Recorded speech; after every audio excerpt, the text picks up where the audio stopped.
السلام عليكم. أعوذ بالله من الشيطان الرجيم. بسم الله الرحمن الرحيم.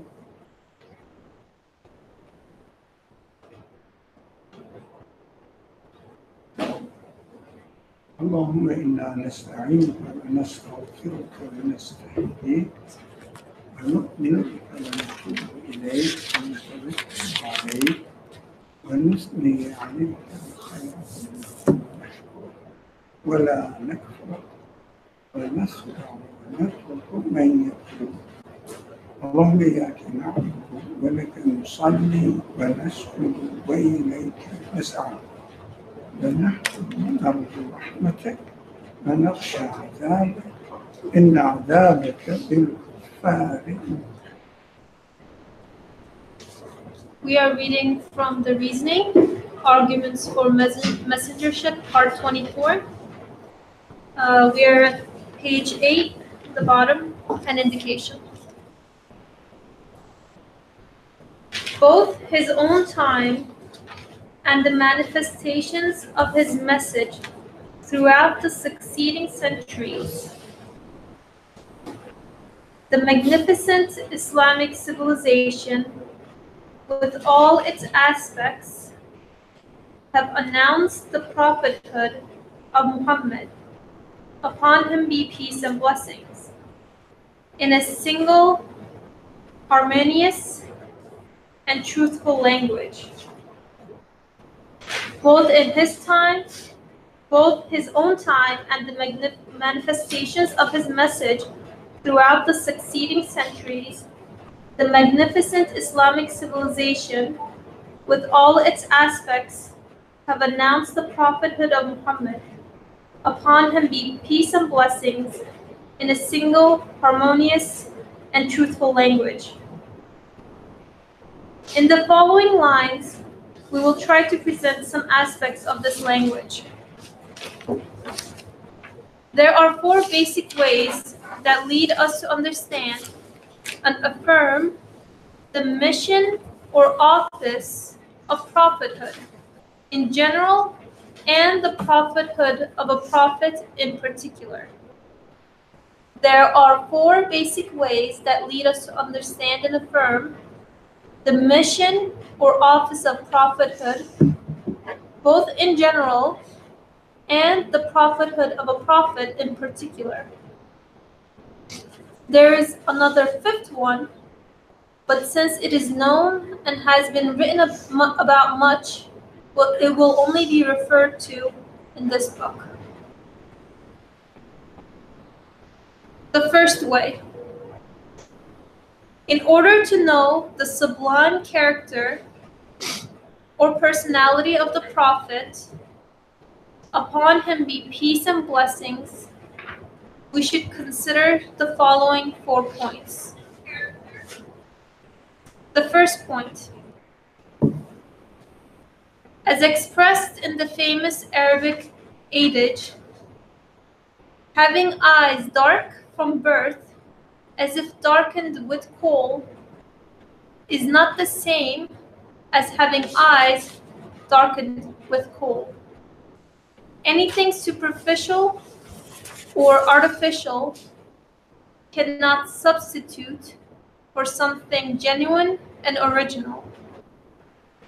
Anything superficial or artificial cannot substitute for something genuine and original. Therefore, affectation cannot be lasting and persuasive, and one's nature or character reveals it in a very short time. Any question? I don't get the I don't get the first point. Okay. I think the text. Do you know what coal is? Like eyeliner. Oh. Eyeliner? Yeah, kind Okay. I don't know in English. Eyeliner. of. Okay. You know what it is now.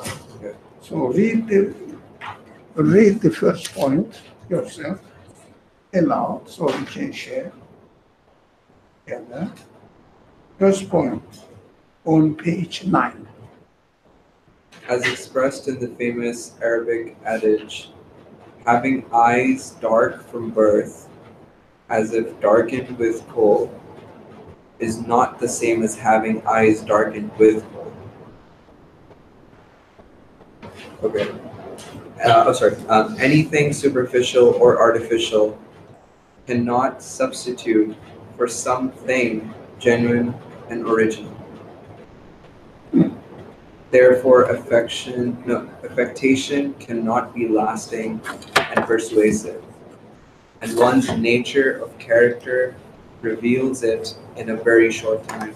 Okay, affectation. You know what it means? Affectation. Artificial.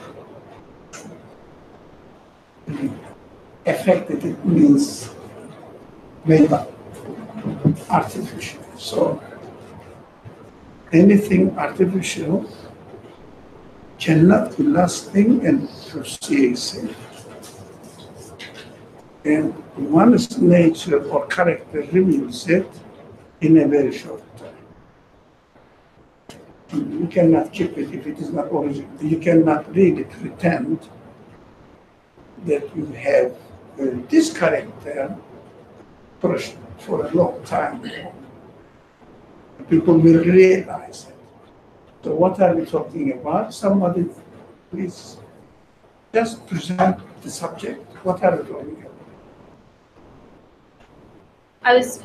The author's saying this in the context. In the context. No, very general. What is the subject that we are dealing with? Messengership. You know, what in particular? The messengership of Muhammad. So we studied messengership, and now, if we are satisfied that messengership is necessary, so there must be a messenger. Now the subject is messengership of Muhammad. So, how do we understand that Muhammad was one of the messengers? That is the subject. Okay. Now, how do we understand this? He gives some arguments. This is the first. Okay. Now, summarize. Well, I was saying it's in the context of what the author says, the sublime character of the Prophet. So from what I understand from the first point is that if someone is presenting, superficial aspects of their character or kind of not being genuine in how they're presenting themselves, it can't be lasting. You'll see through it eventually, or others will see through it eventually. And so something that is genuine or sincere will be lasting and will kind of reveal that it's original, part of the person. That's the principle. Mm-hmm. We can apply it to the life of Muhammad and see whether what he claimed to be a messenger of God who received the message from God, not from him, and he is, as a messenger, as he was a human being, but as a messenger, he receives revelation from God. And he delivers it to others, and also, first and foremost, for himself. Put this into practice, himself. Because the message is not for others, for everyone, including the personage or person of Muhammad as well. So we have to see whether this claim of receiving the message from the creator of the universe, the owner of the universe, we have to see the consistency in the one who claims that he received it from God. If he didn't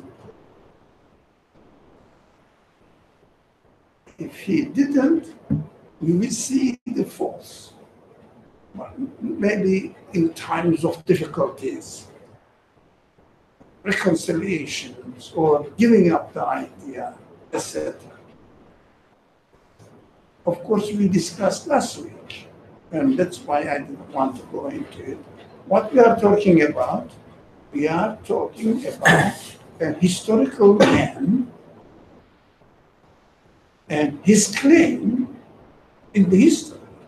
Although the message is present in our hand, narrated or transferred to us, but his personality is not known to us because we are not seeing it. But we established, we talked about it a lot last week, and maybe previous week, but last week especially, if we are trying to understand a historical person, we are bound his claim, his life, which kind of lifestyle he presented to the people or followed for himself. We have to look for historical evidence. We cannot look for the present evidence because there are no videos or no cameras that they will 23 years of his life will be recorded and you can just follow. Right? We have to look at the historical evidence. That's why, but the difference is this. When we concentrate on the institution of the messengership, whether really the messengership, that such a thing should be, is it really necessary or is it really true that messengership must be in this world? No, we don't need any historical evidence. No, we cannot say that since one man proclaimed to be a messenger, so there must be a messengership institution. So we cannot, only to start with, we cannot start with the claim of a person who says, I am the messenger, and say the messenger of God, of course, to put it simply, messenger of God, and say that, look, this man claiming to be messenger of God, therefore, there must be an institution of messengership. We cannot follow this reason. That's why we have to establish first. There must be such a thing. We discussed this in great detail. I don't want to repeat. And you don't need to repeat, and you can go and see the recordings about this subject. If we see that, if we understand, if we are sure that messengership, such a thing is definitely needed in this world. Here is the universe, here are human beings, here are the evidences that we can gather from the universe and human capacity, and understand that there is something missing in creation. We didn't say missing, we said contradiction in creation. What was the contradiction in creation? The reality that we observe in the universe and the reality that we human beings experience. And the universe says, my creator is wise, he doesn't do anything nonsense, he doesn't make anything nonsense. And he's perfect. And human nature says, yes, my creator is wise, and look at yourself, human being. My creator is wise, he is perfect, he doesn't do any nonsense things. But there is a contradiction between human nature and what the creation in general says to me together. Why? Human capacity expands to eternity and desires eternity, but neither human body nor the universe presents and satisfies this need.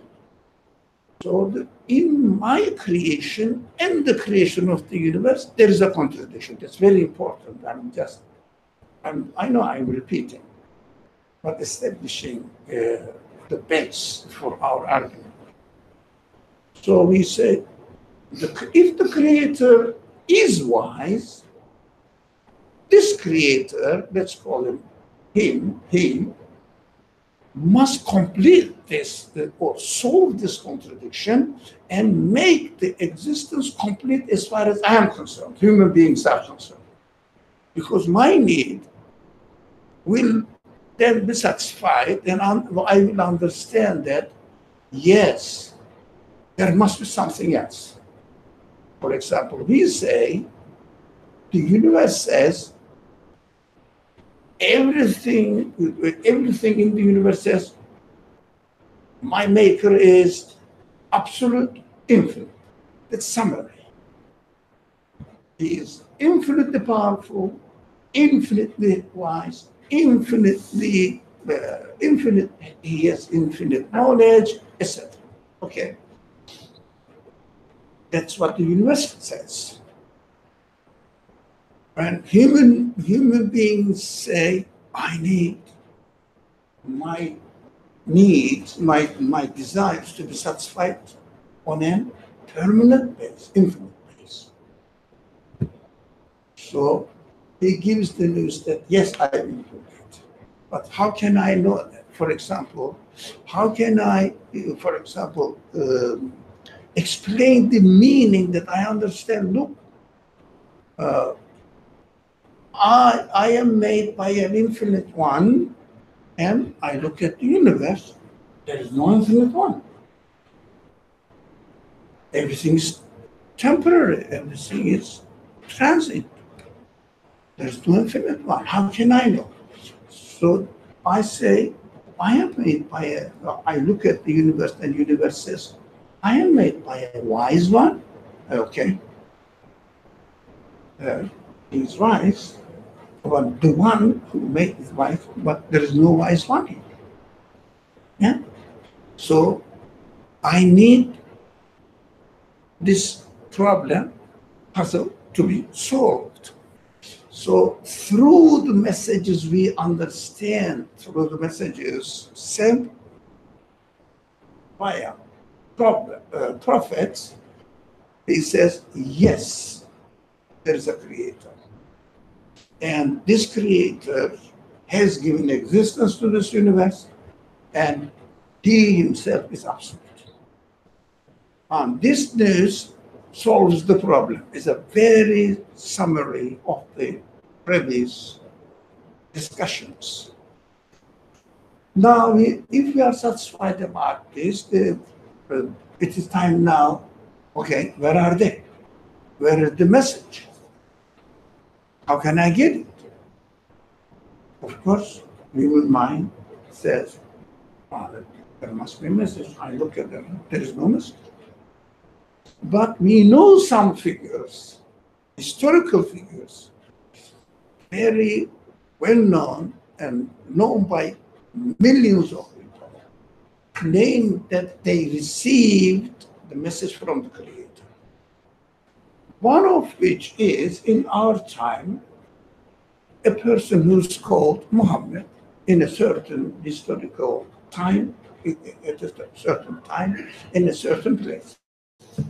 And now this person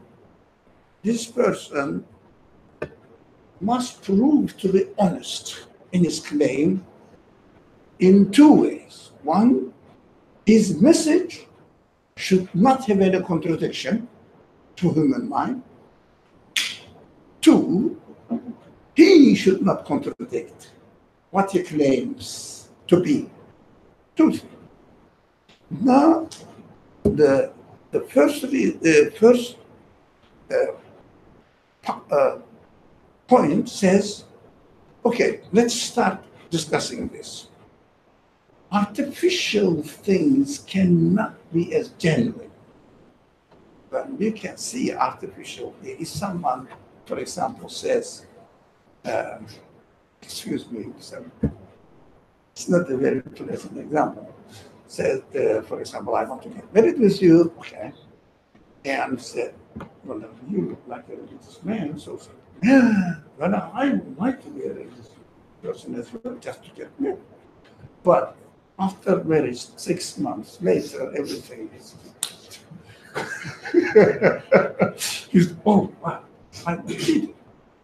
Because if this claim that I would like to be a religious person and practice religious in my life and let's share life together, okay, until marriage act is signed.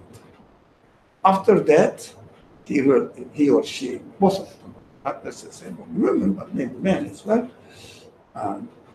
relaxed. As soon as he is relaxed, and you see, especially in the hard times, he or she discloses his genuine nature. Hard times. That is what this first point says.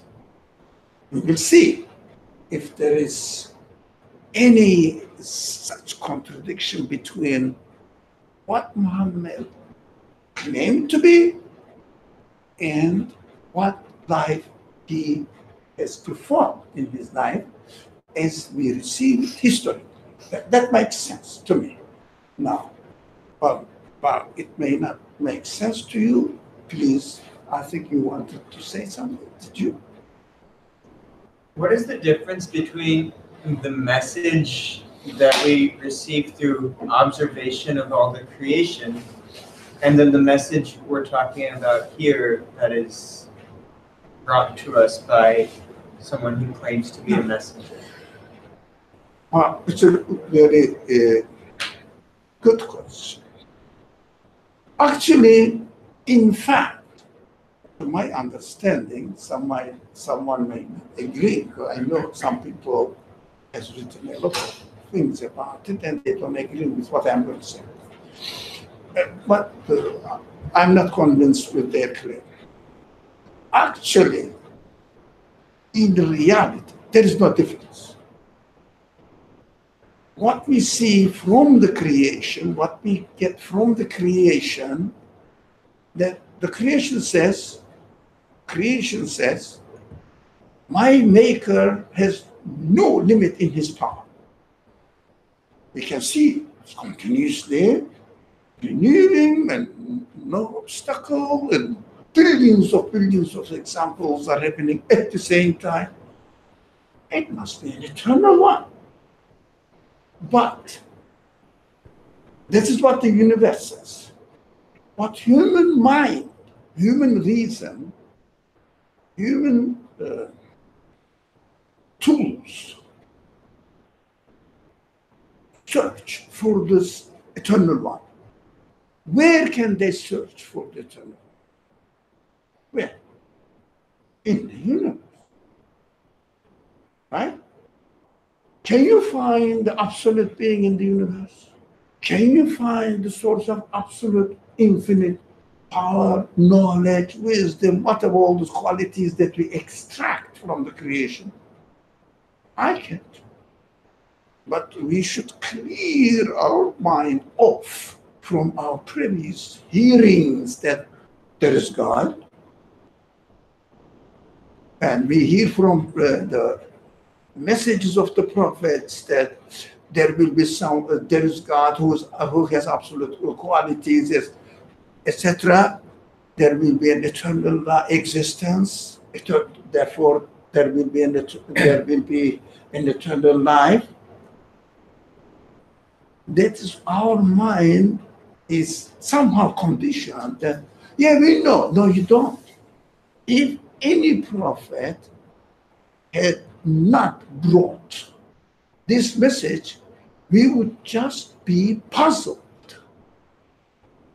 When the prophets come and put it in verbal explanations, saying that, yes, there is a creator who has a nature not of this kind of universe, but he is the source of the creation of this universe. And that is what the universe is pointing to, his existence. What we say now, exactly the same message, but my mind says there must be. We call it, in the language of the Quran, ghaib. In our language, the one who has absolute self-existence. That gives us the surety that such a being exists, but I shouldn't look for him or for this eternal being within the universe, because the universe in its totality is created, or it needs to be created, and there must be an eternal one, and the prophet with the message confirms it. And also, this one side, and one aspect. The other aspect, human beings have conflicting feelings, abilities. From one side, I want to be just. From another side, I want to be selfish. How can I keep the balance? And this problem must be solved in personal level, also in social level among human beings. And the prophet comes with a news or the message to keep this balance and guide these people as appropriate to their nature. And you find that, this kind of my human questions must be answered, my behaviors must be guided. We understand that this guidance is absolutely necessary, because in practical life, in every society, how civilized it is, or how uncivilized it is, there are rules, laws, administration, guiding people everywhere. It means it is in our nature. We have to have rules, laws. Now the prophet comes with a message saying that, let's speak about a particular Muhammad, saying that these are the rules. If you follow them, you will have a satisfied personal life and peaceful social life. We have to change. But with one, I have to say one thing. Because of certain attitude among certain religious people, not all of them, these rules are understood in a very stiff way within the context of the life of the historical person Muhammad. Very rarely they are generalized. So we should not be misled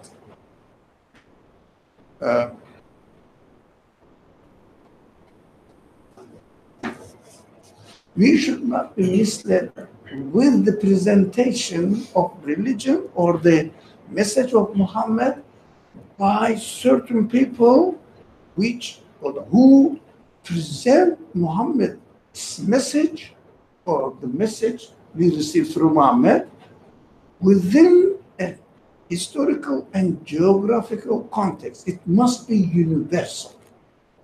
Now, if we say that, look, there are some rules that doesn't match, but these rules, if you notice, not from the Quran, first of all, it is interpretation of the Quran by certain people, but this interpretation is based on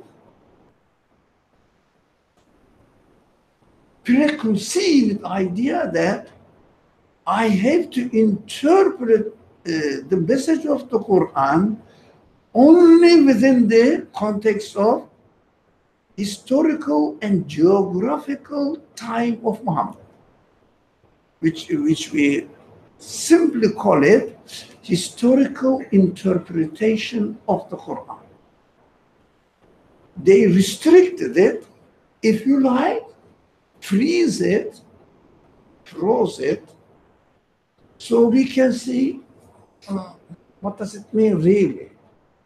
I don't understand now. It doesn't make sense now. Otherwise, if you set it free and see that Quran is a universal message as it claims to be, so I have to interpret it and interpret whatever it presents at a universal level, not only within the conditions of an historical time and space.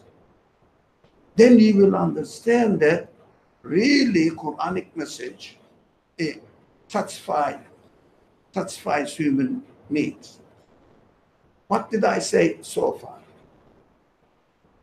If there was no prophethood, human beings will be left in bewilderment, puzzlement. There must be something, but no assurance, because there is no evidence for it within the universe.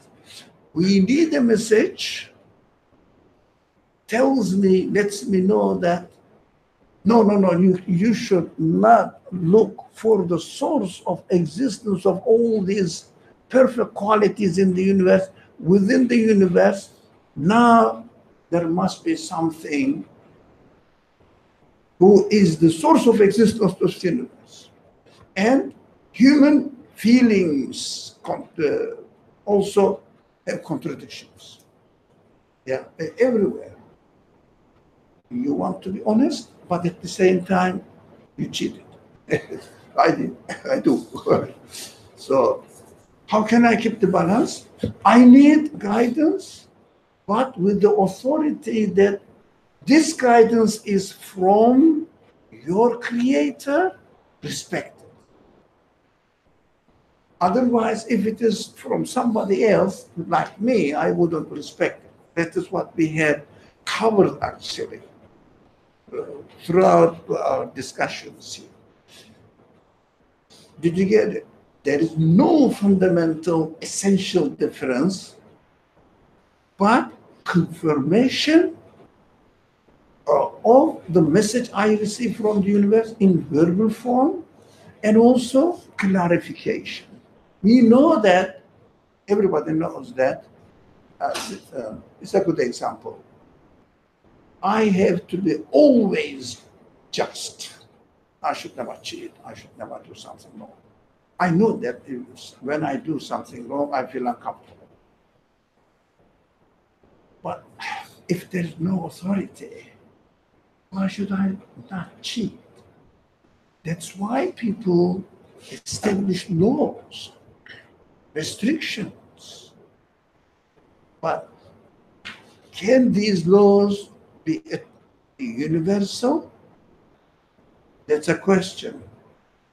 But I need a set of laws which are universal And these set of laws are established within the message of the Prophet.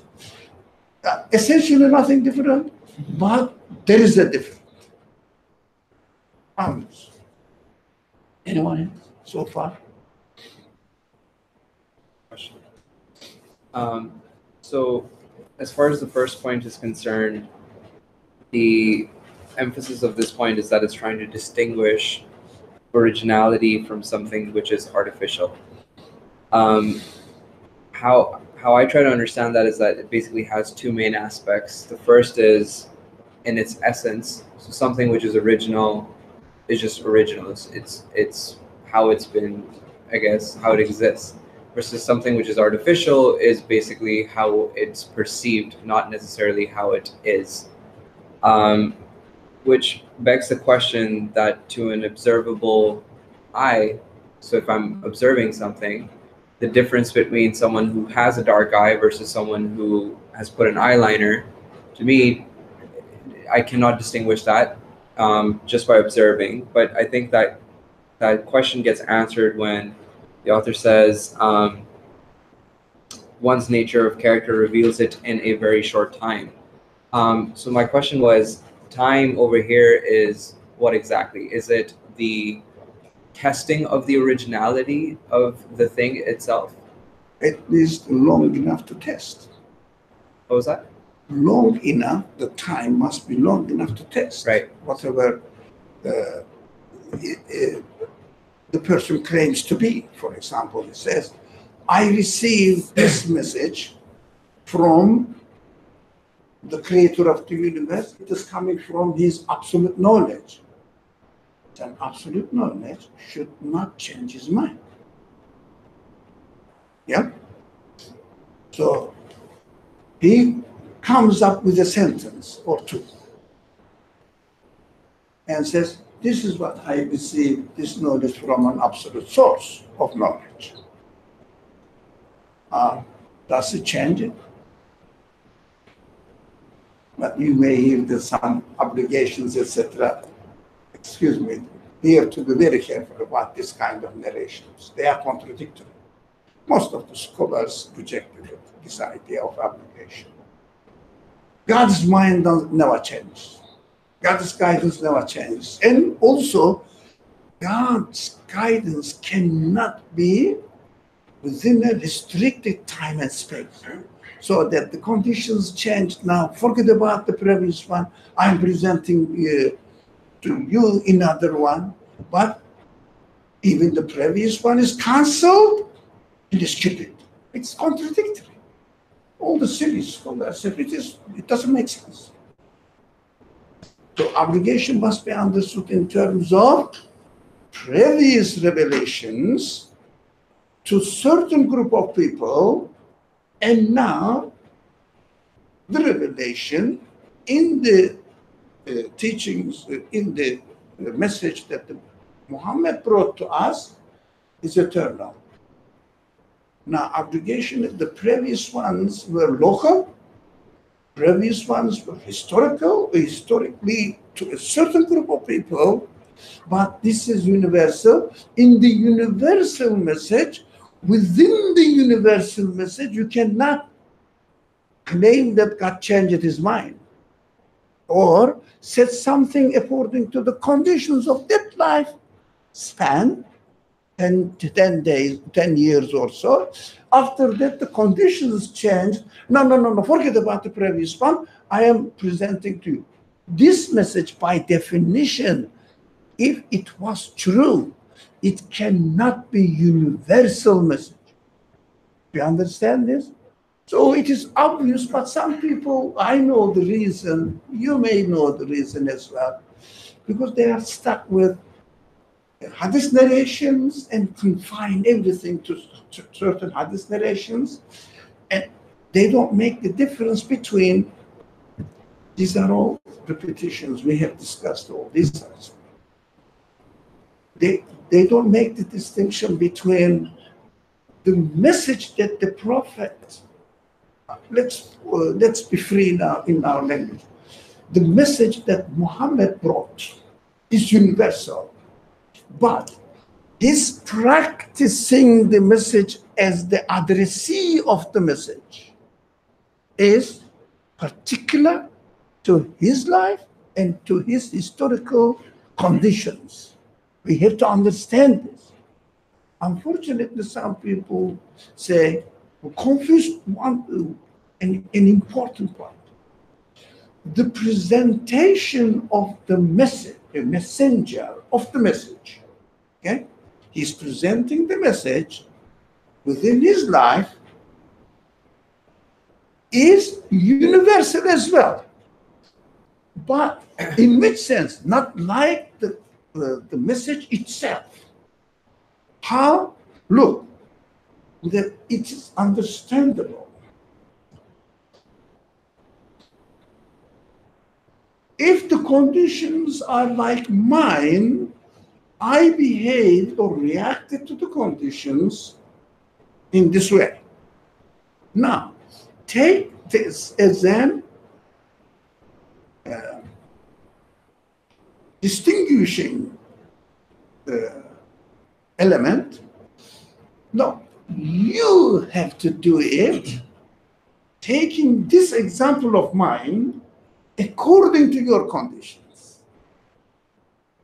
But some people say, but that's why I narrate the negative ideas, because most probably you have heard of it. Otherwise, I wouldn't need to mention it.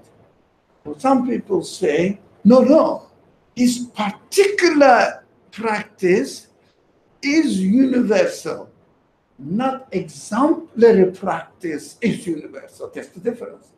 What the message the Quran says, you can find the best example in the language of the Quran is uswatun hasana. The best example in the life of the Prophet. Now, example. Do you understand? So what we have to do, we have to take his exemplary life and apply it to our historical, in our conditions. Apply it to our conditions. Do you understand the difference? Some people may not understand the hadith narrations in this way, but we have to. There is no other way.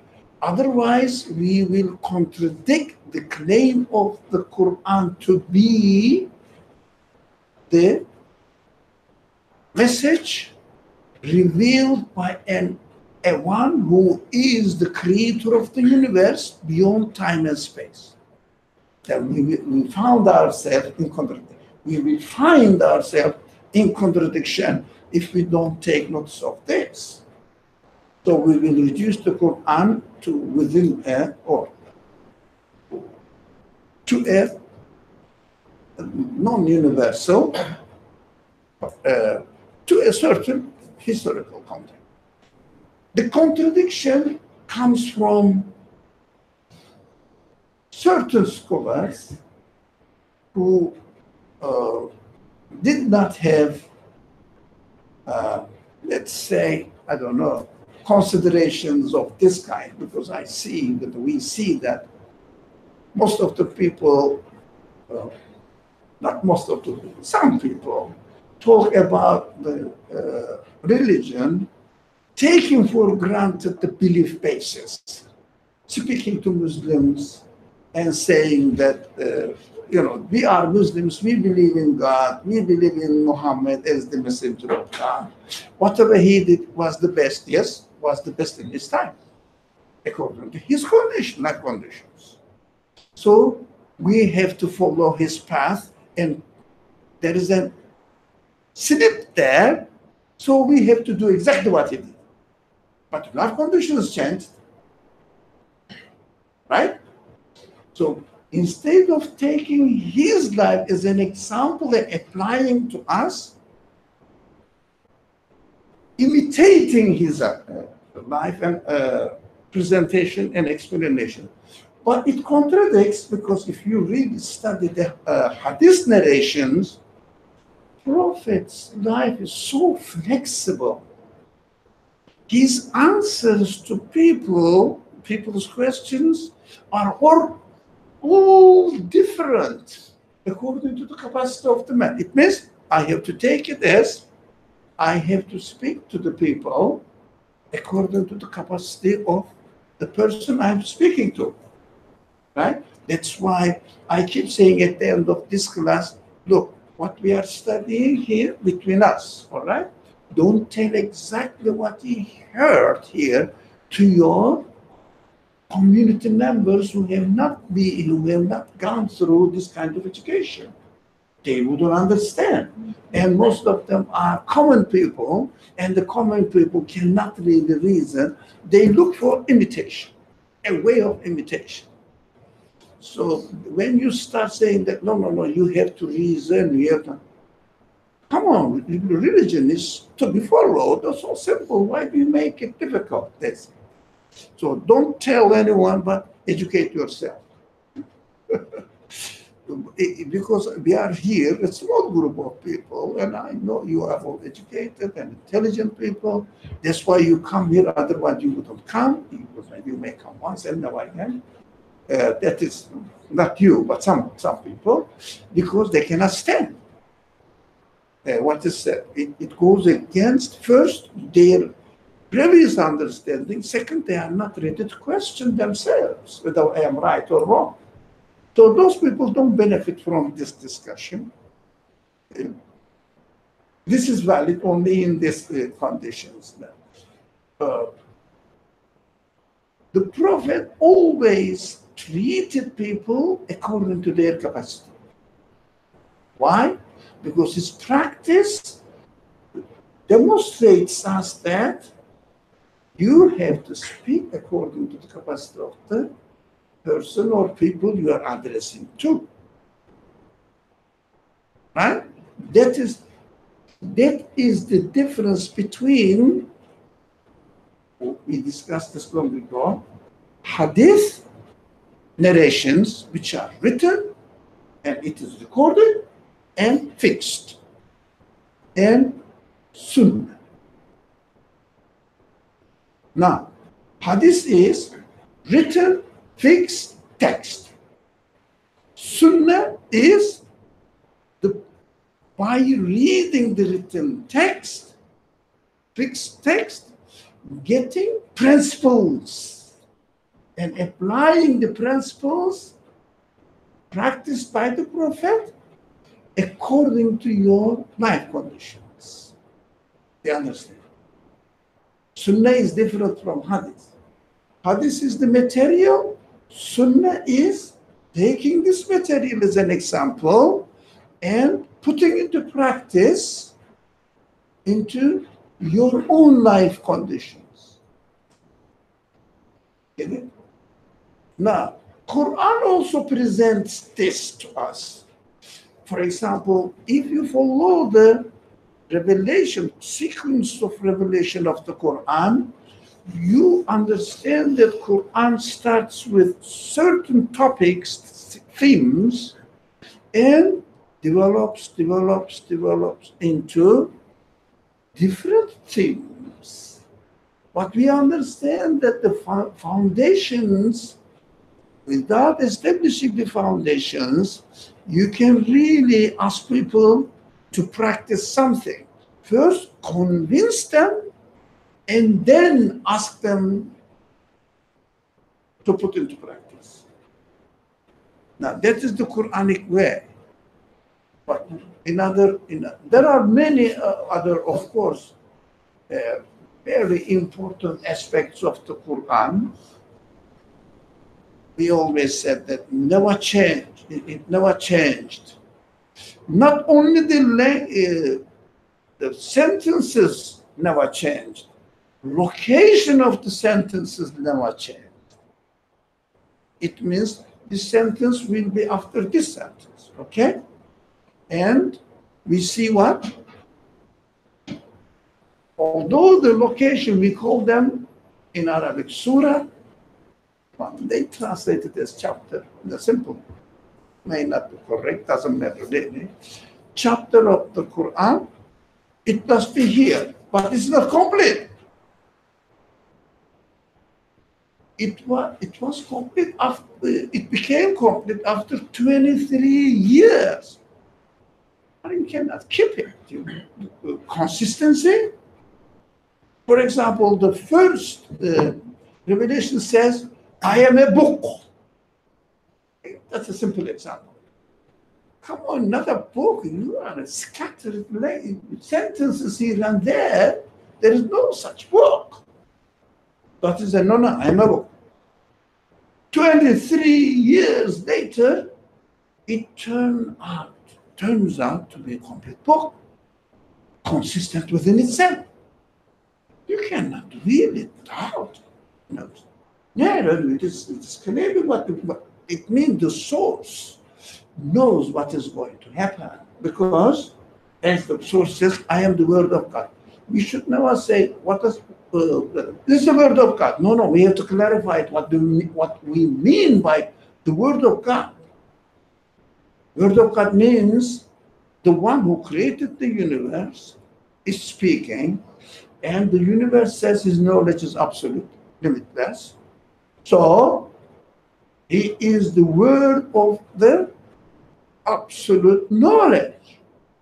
Speech of the absolute knowledge. Absolute knowledge cannot miss anything if it is absolute, yeah? So it shouldn't miss anything. We understand that in the Quran, this consistency demonstrates that the book, whole book, although it was completed in 23 years with no addition, no change, and claims from the beginning. For example, the Prophet said, one example, apart from the Quran, not the prophetic example, one person came from another tribe to Mecca. Mecca was a small town. I mean, we cannot compare any town now. It's a very small town, but maybe in its own time, it was a moderate size of town, but it was the center for the people of the area to come and go. One person came, heard that there is somebody in this town claiming something. And this person was an inquiring person. Came and but who is this person? They pointed out he's this person, yes. But in Mecca, he wasn't really communicating with the foreigners openly. But that's the life conditions. And this man said, ask several questions about God, about his mission, about his whatever the message he's brought, fundamentally he's bringing, introducing to people. Thus far, the Quran wasn't complete. And the man said, it is really interesting. I agree with you, right? And I want to join you. He said to him, look at this. Look, the life conditions in Mecca is very severe. You see, we are under persecution. We are really having hard time. He had hard time in Mecca. So you cannot bear it as a foreigner. That is tribal culture. So you cannot bear it as a foreigner. So go back. When I am victorious, come back. When was it? In Mecca. And he sent the men back, which wasn't from this vision, this area, this region.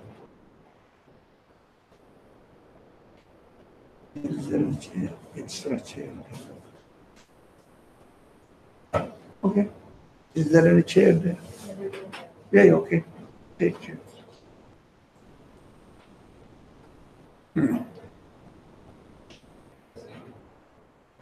So this man, of course, he was interested in what was going on in Mecca, where Muhammad was living. Heard that he moved to Medina and he established a huge society there. He was the victorious man now because he was the community leader there. He came back and said to the Prophet, it is narrated in the Hadith. Do you remember? Do you remember me? Do you know me? He said, yeah. Aren't you the one who came and asked me and I sent him back? I said, so, okay, I understand. Okay, I understand now that, as you said, you will be victorious and you seem to be victorious. So I want to join. Okay, settle down. Look at this kind of lots of evidence, lots of maybe more. This is a particular example mentioned, one example mentioned in Hadith collections, shows that even the Prophet was so sure that he will be victorious one day. But he has to go through the stages because everybody goes through the same stages. But if one says, no, I was born in a Muslim community, it's a dangerous thing. So I have no trouble. I'm confident, comfortable. No, it means it is artificial. It is artificial. Why? We are just imitating the narrations or the civilization, the culture of the society in which we were born. That is the problem. We are not going through the pain of questioning. We took that, I believe in God. That's it. But even the Prophet himself was in pain. Why do you think he was going to a cave and reflections, days and days and maybe weeks and maybe months, if not years? There is no certain narration about it.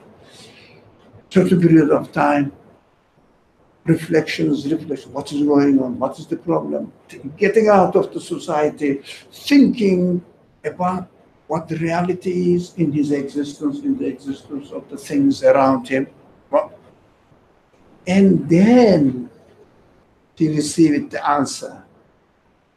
But we receive the answer without having the pain of questioning. That's why we think that,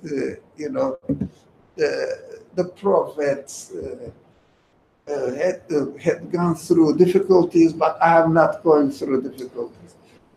You are supposed to.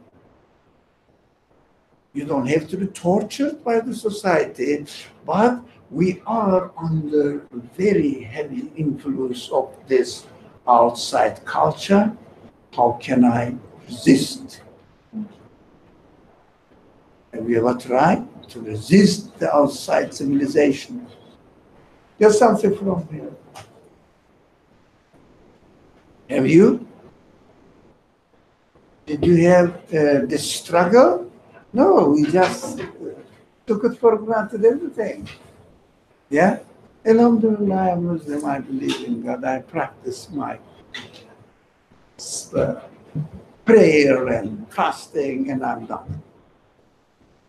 But we didn't go through this. But you don't have to be physically tortured, but you have to have the questions and struggle for the answers and then investigate into the message that we inherit from this community again and see the consistency within this message itself. And then you will understand that, oh yeah, it is not an easy job. It is not that understanding the message is difficult. You have to be careful. If you don't have the question, You don't know the answer. How consistent is it? It is. If you don't inquire yourself, it is not. If it is not your problem, how can you? For example, how can you solve your problem? For example, I am ill, but I think I'm not. I'm sick, but I think I'm not. Somebody says, you know, this medicine is very good for you. Okay, this man is a trustful man, so I have to take it.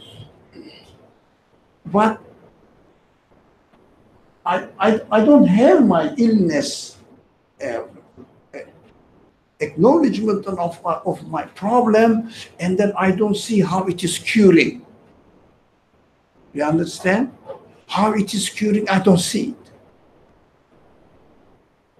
Thus I say, okay, I take it. But this is why we don't really go through the journey of the revelation of the Quran in our life. How the Quran started the message, how Muhammad started the message, and how the struggle was so tough, difficult. And at the end, you will come down. But it needs to study. My very typical example is, if you want to become a professional in one subject, you have to go through 10, 20 years of struggle. And then you become. In religion, we don't do that. That's why we don't see the relationship between the life of the Prophet, between the sequence of the revelations of the Quran and my practical life. I know it is a delayed. I think you wanted to make a point or anything. Well, yeah, when we were talking earlier about how people just want to imitate what they see in the Prophet without putting critical thought into it and just kind of follow the examples, I guess, can't you ask them, like, why would the religion be put forth so that you would follow mindlessly? Like, why would Allah subhanahu wa ta'ala give you the ability to think if he just expected you to follow?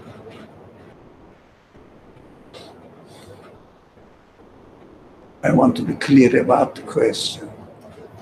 So I can try to rephrase it. I think what he's trying to say is, can we not respond to those who follow blindly and imitate religion by saying that why else would you have your intellect and way of reasoning, or why else is reasoning and intellect given to you? Yeah. So that's right. Is it fair enough? Yeah, I mean, well, because I guess maybe I misunderstood, but I think when you had spoken about it earlier, you had made it sound like we kind of let those people be, and then we come here to this class to get educated. But I feel like if we ask the right questions to those people, it'll cause them to think critically and reflect, and then realize that. Yeah, I find it difficult to understand.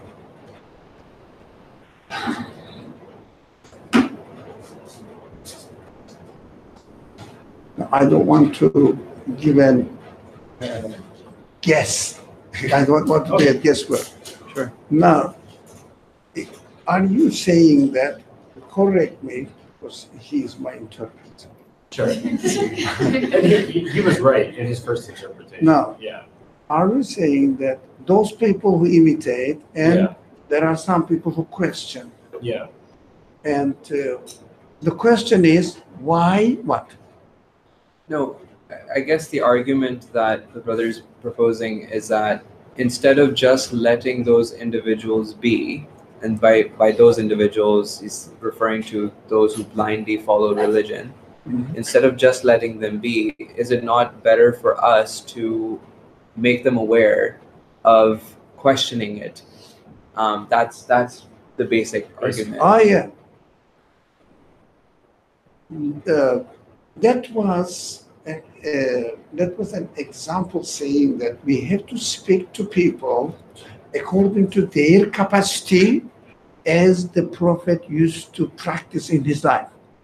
That's why there are many various hadith narrations.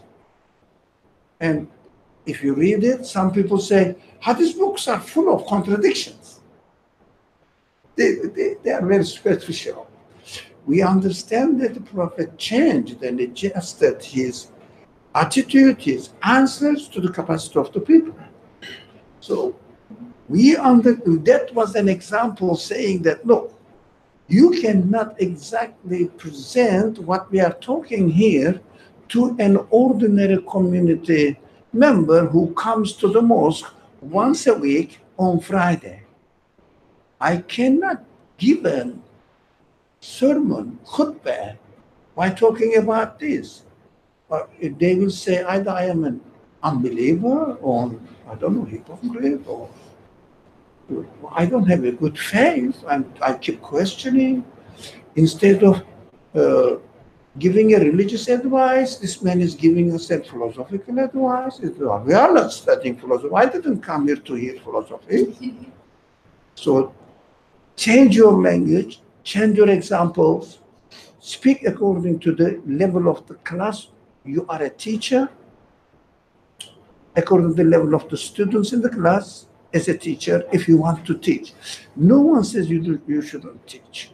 You have to understand and come to your mom. I don't know about your mom, particularly, mom and father, if they are immigrants, coming from Pakistan with the Pakistani culture, or Bengali with the Bengali culture, or Afghan, or so, and speak exactly in this way. It is against the practice of the Prophet. You understand? That is practice of the Prophet is Sunnah. But Hadith says a person came and asked this question. Prophet said this. This is Hadith. You have to find out. You have to make sense of the principles of practice, rather than imitating the exact wordings of the hadith. If you take any book, and as I studied, I can show you in every hadith narrations, this is the reality. But I'm studying and I see it. Why the people narrated this event, this observation of the life of Muhammad, the Prophet Muhammad, in their eyes, in this way, and why the language of hadith is like this rather than that. Hadith narrations are not necessarily always what the Prophet said in full. Almost never in the hadith narrations. You can see a narration about the speech of the Prophet, even it is a public speech, from the beginning to the end. No, there is no such thing. Picked up sentences according to the person who narrates his needs, his things, that this is the important message, important part of the message, picks up according to his lens and his capacity.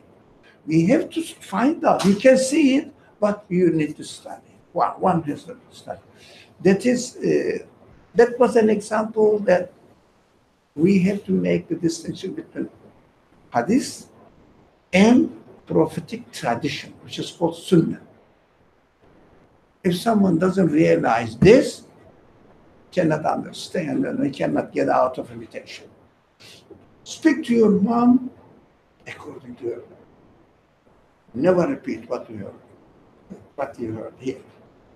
There was someone else also raising the hand. Doctor, but this is very difficult to understand the Sunnah, to take the exemplary life and apply it to present-day conditions and personal capacity. It's very hard. You would have to be an expert in 7th century Arabian culture to extract those meanings.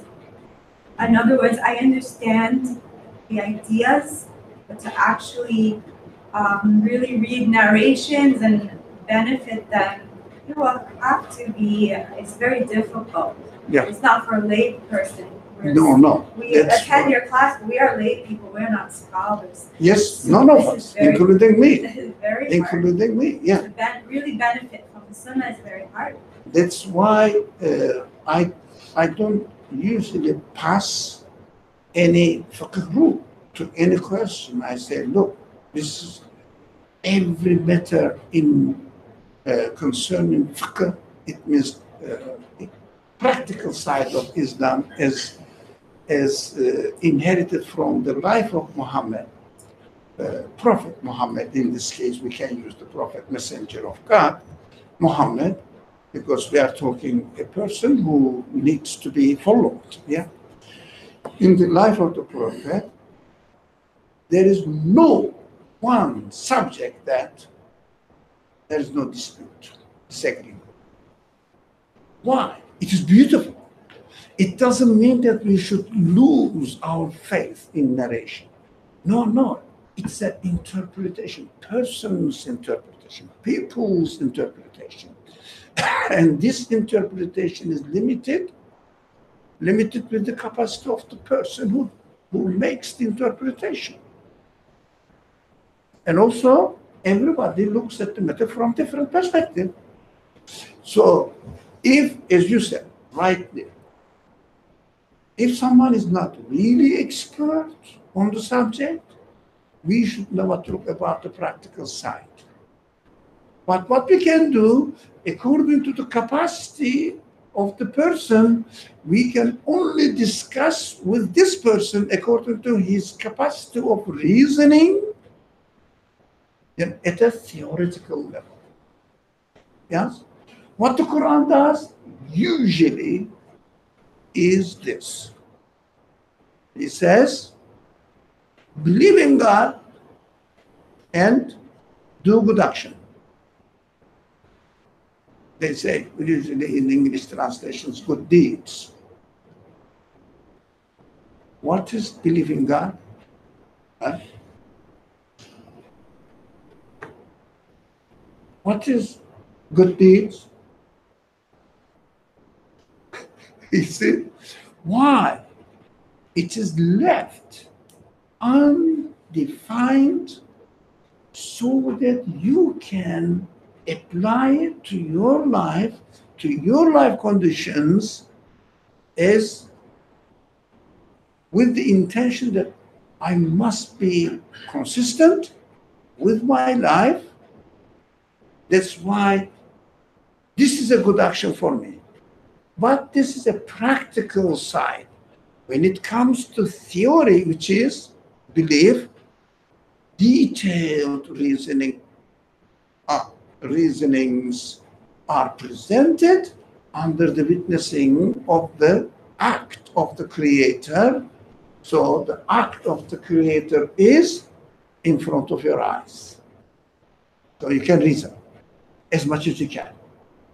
It is in front of your eyes because the sun was shining during the time of the Prophet. It is shining. The earth was revolving, it is revolving. The trees were growing, it is growing. The human body was the same as it is now. So human capacities are the same. Human questions are the same. So theory, we can discuss according to capacity of the person. When it comes to practice, you have to be an expert.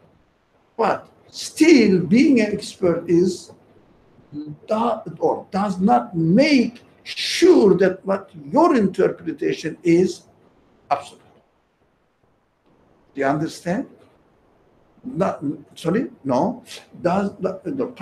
Practice. Because you read narrations, okay? How the Prophet did. What you do, you interpret it.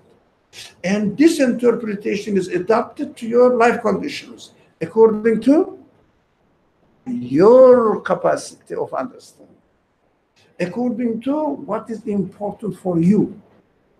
Yeah, you think that it is important for me as well, but you may misunderstand my conditions. I may not at this level, I may not be at this level, but you may present it as if you are yourself.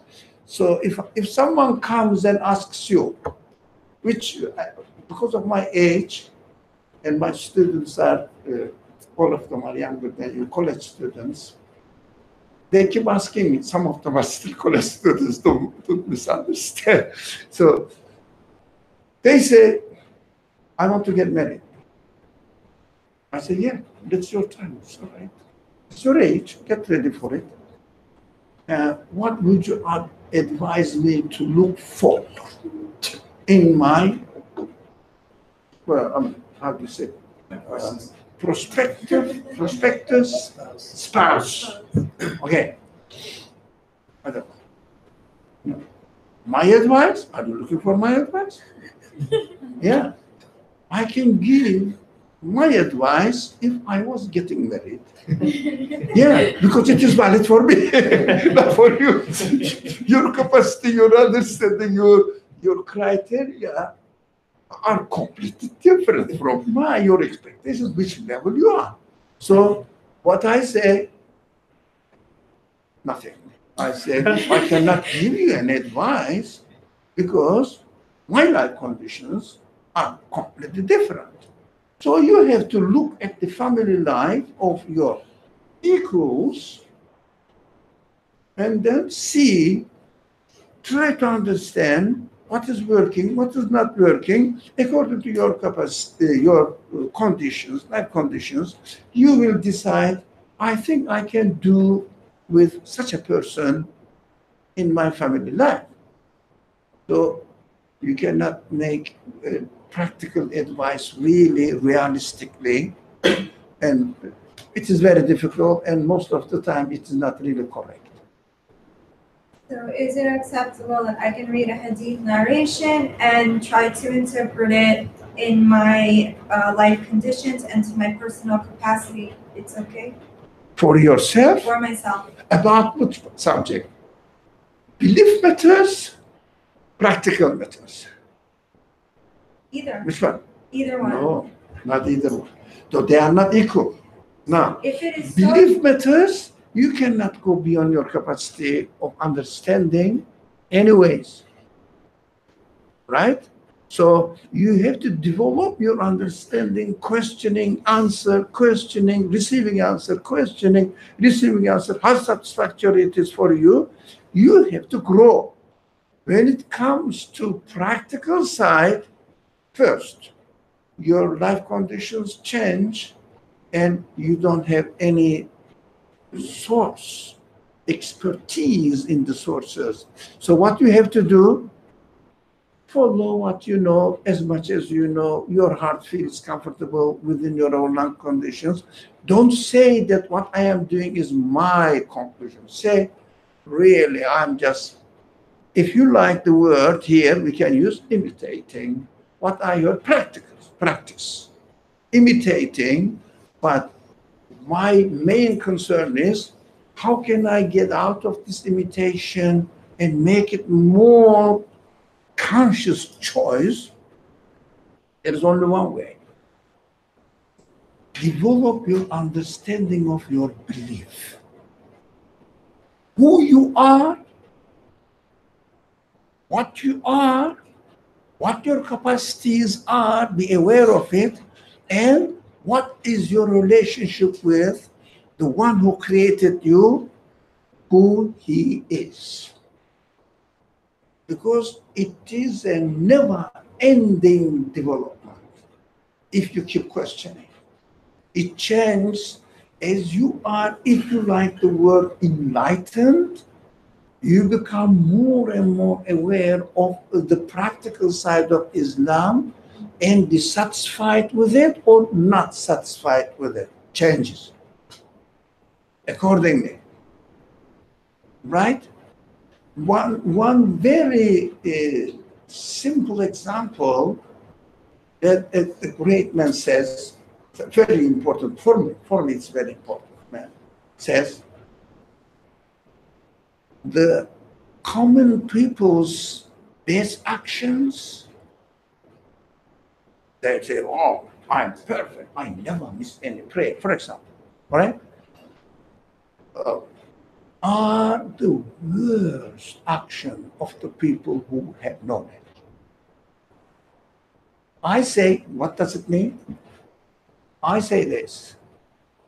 If you look at my prayer, if, let's say, a person who has really enlightened, but the best example is, to give an extreme example to understand what I mean, Muhammad's prayer. If the Prophet Muhammad prayed like me, I swear by God, he will be ashamed of God.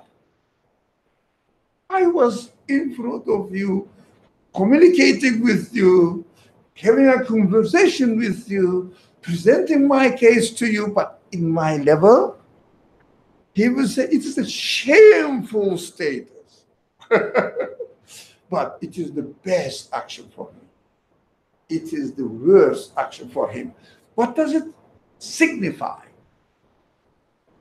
Depends on your consciousness of belief. Your action, the meaning of your action changes. Your attitude towards your action changes. I believe that we have to work on belief matters and enlighten ourselves as much as possible, deeper and deeper, because it is flexible, it is not only flexible, it's never-ending process, but the practice is static. You understand? You pray 5 times a day. Now, let's say noon prayer is 4 rak'ah. That doesn't change. It is static. But while you are praying 5 times a day, and when you are performing noon prayer 4 rak'ah, your awareness, your consciousness definitely changes according to your understanding of your position before your Creator. So 4 rak'ah never changes. That's why it is ridiculous to read that, you know what? The Prophet used to pray, let's say, 2 rak'ah before morning prayer. He used to pray 2 rak'ah before morning prayer at home and then go to masjid. So they say it is sunnah to pray 2 rak'ah before morning prayer. Correct or not? Yes, that is static. Yes, that is the narration. But how are you going to pray and what are you experiencing during this 2 rak'ah? Yeah? What are you experiencing? Look, the physical side of it is static. You have to stand up. You have to recite the first chapter of the Quran, Fatiha, and bow and rise up again, and then go to, yeah, this is static. What? Within these actions, what are you doing? Is completely dynamic, and it ever changes. Changes according to what? Your realization of belief side of the teachings of the Quran. Now, when I say belief side of the teachings of the Quran, I deliberately say the belief side of the teachings of the Quran, because the belief side of the teachings of the Prophet Muhammad are not narrated. Because you cannot narrate what is going on in my mind. In one thing, another practical side, if you ever read Hadith book, I keep saying this, I don't advise if you are not prepared for it. If you have not educated yourself in the Quran, don't read it. because you cannot comprehend it. You will definitely misunderstand. I'm sure of it because I went through it. Now, so what?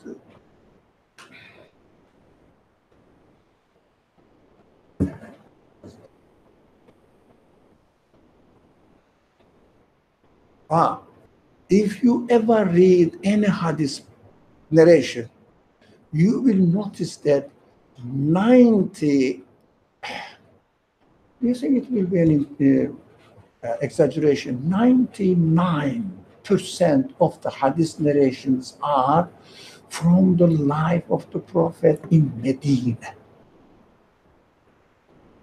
Look at it. Look the main books. How about his 13 years of severe struggle in the life of Mecca when he established the foundations of the teachings of the Quran? You cannot find it in hadith narrations. There are various historical reasons for it. But what we can understand that this is the, if you like,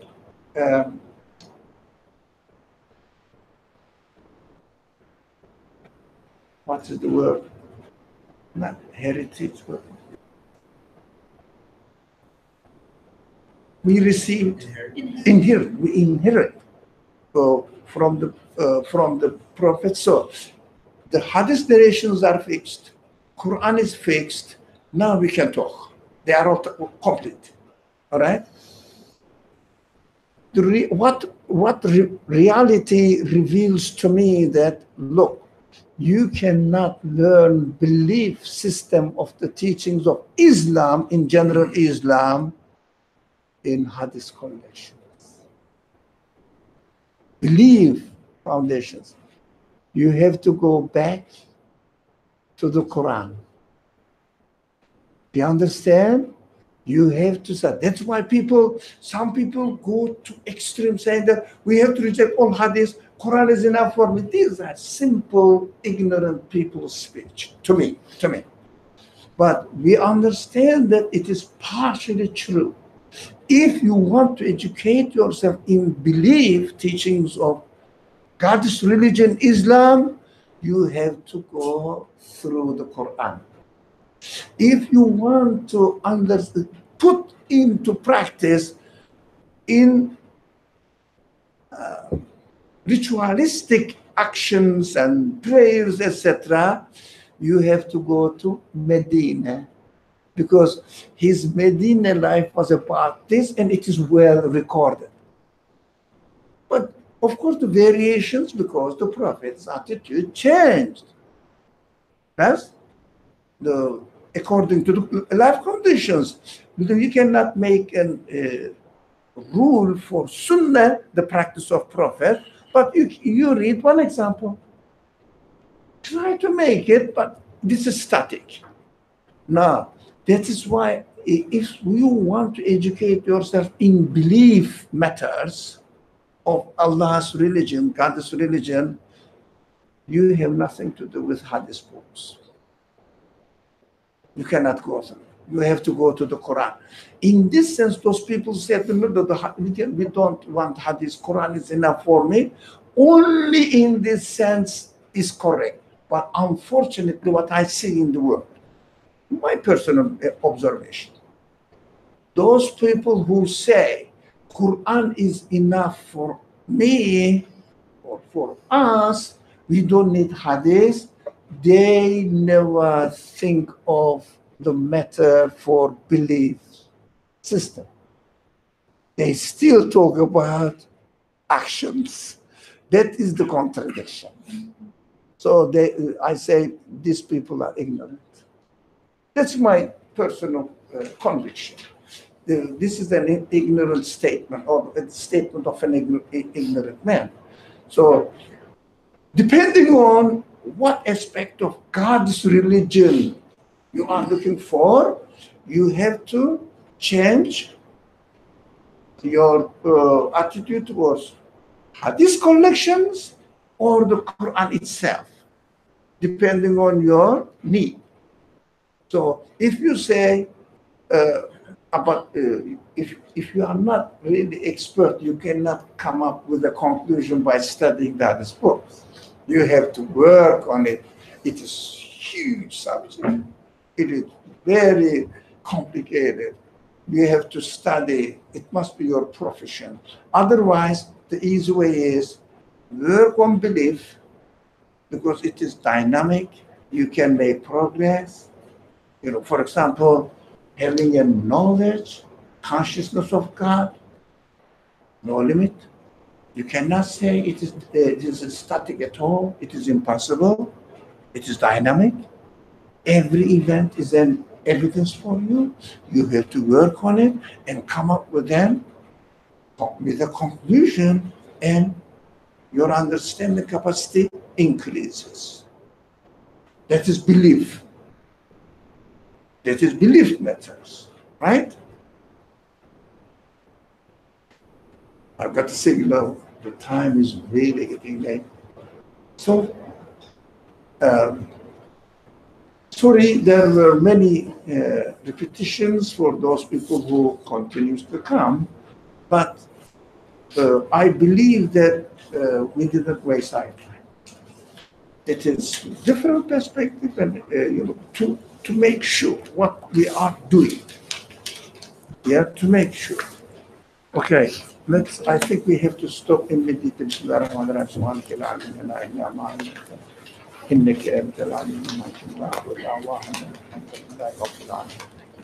Can you take care of this? Oh.